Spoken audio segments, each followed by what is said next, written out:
In certain villages, hidden where the forest forgets mercy, a single lie can summon something ancient, something that waits patiently until it's invited.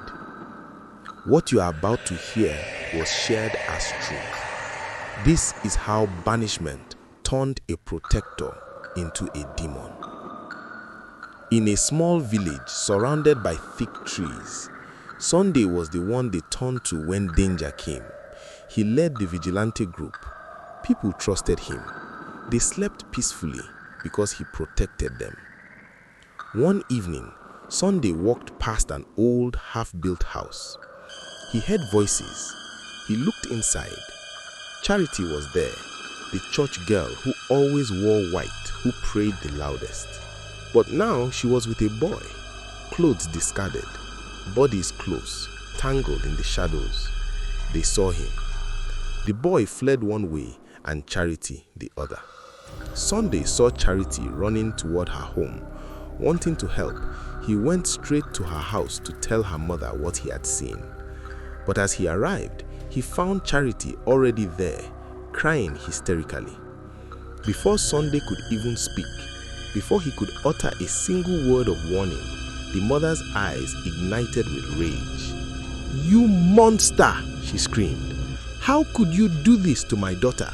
How could you lay your hands on her?" Sunday stood frozen. Every effort to explain, every attempt to tell the truth was in vain. The mother's screams drowned out his voice. Realizing he could not stand against the weight of the accusation, he turned and left. Charity and her mother knew the truth, but they knew it was better to claim rape and save the girl's face than to admit she had been caught in such an act. As the elders say, a single lie can burn down a whole family compound. The next morning, a trap was set. The mother and Charity went to the king's palace early. They told their version. The king listened, then sent guards. Sunday stood in the center of the palace square. Elders circled him like vultures. The king leaned forward.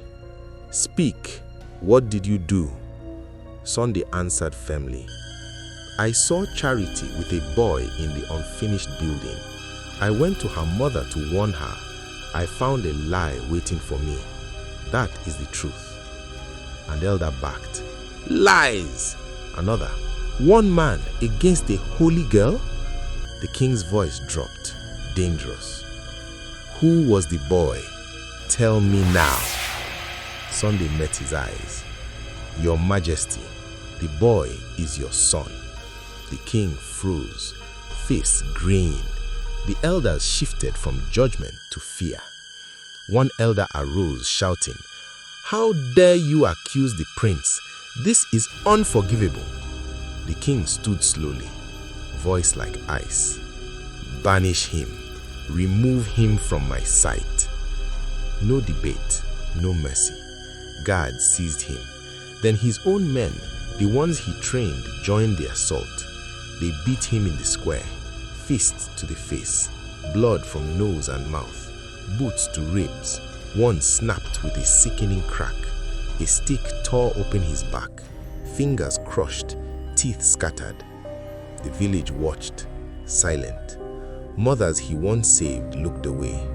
They dragged him beyond the last hut, discarded like refuse. Only his old father, who was old and frail, came, carried him to the stream, washed the blood away, sobbing, "Leave, my son, please leave." Sunday survived, but the light inside him died. He wandered the forest alone, cried until his throat bled, begged the darkness, "Please, let me make them pay." One day, an old woman appeared, her back bent under firewood. Sunday, even in his brokenness, lifted the load for her. She stopped. She didn't look at him, she looked into him. "I hear your cries," she rasped. "Your heart is a black pit. I can fill it with fire." Sunday whispered, How do you know?" The old woman reached out. Her hand, cold as grave death, touched his arm. The world suddenly twisted. The forest blurred into a spinning vortex of shadows. The ground beneath him vanished. The air was sucked out of his lungs as the reality of the village died away. When the world stopped turning, he was no longer in the forest he knew. He was in a dark clearing where the trees leaned away in fear. Blue torches burned with cold flames. Women stood in a circle, faces painted in the white of bone and the black of charcoal. The air tasted of rot and ancient iron. Bones scattered the ground. Skulls, child-sized and adult, stood sentinel in the gloom. Every breath hurt. A tall woman approached, her voice grinding like stones. Power waits, boy, but first a price. Are you willing? I just want them to suffer. She laughed. Kneel. Before him, a clay pot of black water. Beside it, an ancient knife. Look into the water. See what you must give. He looked into his father, younger, crying. Sunday recoiled. No, not him. Anything but him. The old woman smiled. Your father is your last light. Cut it or leave empty. Do you want the village to sleep in their lies forever? A low chant rose from the circle, crawling under his skin. The torches flared, shadows wreathed against the trees. The knife in his hand grew warm, hungry. End the love inside you, she whispered, and you will never feel pain again. Become what they fear. Sunday looked at the water one last time. He saw his father's eyes pleading. I'm sorry, Papa. Forgive me. He raised the knife and drove the blade deep into the water. The water didn't splash. It erupted like hot, thick blood across his face. His father's scream tore through the forest, a sound of absolute betrayal before snapping into a void. Ice flooded Sunday's veins, burning away his tears and his guilt. The heat of his heart went out forever. His skin thickened like hide, his vision edged into a predatory red. The women retreated. Even they, the daughters of darkness, were afraid of what they had made. He was no longer Sunday. He was a demon. He was the hunger that never ends. He returned to the village, but he did not walk. He moved like a shadow through the trees. Word spread like a forest fire. The dead man had come home. The vigilantes, the men who had once been his brothers, came out to finish him. They brought machetes and guns. It did not matter. He tore them apart with his bare hands. Arms were ripped from sockets. Heads were crushed like dried gourds. There were no survivals. There were no pleas for mercy that he could hear. As the elders whispered later, the hunter becomes the hunted when the forest remembers. Then the true vengeance began. He went for the liars first. Charity was in her room, praying to the God she had lied to. He did not knock. They found her the next morning, her stomach split wide, her organs strewn across the floor like discarded fruit. Her eyes were frozen open, not in prayer, but in absolute shock. Her white dress was soaked crimson. The mother was next. She tried to scream, but the demon was faster. He crushed her neck to a pulp. Then he reached into her mouth and tore out the tongue that had birthed the lie. He smashed it into the dirt. She died looking at the monster she had created. Then the king's son, the boy who hid while a man was broken for his sin, the demon found him in the palace gardens. He did not just kill him. He sliced the boy clean in half from head to legs. A widening pool of blood swallowed the 2 pieces of the prince. The king sat in his council, surrounded by guards. He spoke Sunday's name, calling for a curse. Suddenly, the king's head burst open. Brain and gore splattered the palace walls. The elders who had sat in judgment, who had watched the beating with empty eyes, they died the same way. The village didn't just mourn, it died. The called him the supreme being to appease him. They built shrines in fear, but it was too late. Those who dared to speak his true name perished horribly. Even the native doctors who tried to stitch the wounds of the dying, they died screaming his name. Day by day, the village emptied. The huts rotted. The fires went out. Justice had come, and it had taken everything.